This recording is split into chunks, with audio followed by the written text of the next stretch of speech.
Can you please have the track? இப்போ நீங்கள் ஆனதை பார்த்து ட்ராக் போடுறதா கொஞ்சம் ஷாக் ஆகிட்டாருன்னு நினைக்கிறேன். ஆமாம், எது போட சிங்க் ஆகுங்கிற அளவுக்கு பயங்கரமாக யோசிக்கிறேன். ரெடி ரெடி 3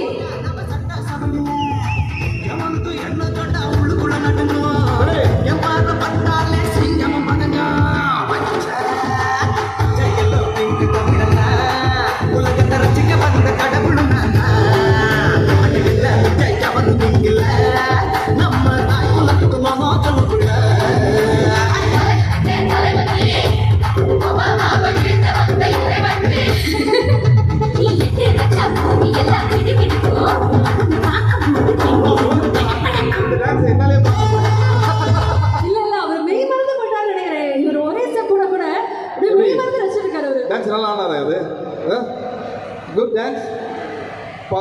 உண்மையிலே சொன்னேன் சார், என் லைஃப்பில் இந்த டான்ஸை நல்லா இருக்குன்னு சொன்னது யாருமே கிடையாது. இவன் மட்டும்தான். இனிமேல் என்னோட எல்லா படத்தையும் இவன் நடிக்கணும்னு ஆசையாக இருக்கு. ஓகே, இப்போ நான் இவர்கிட்ட ஒரு கேள்வி கேட்க போகிறேன்.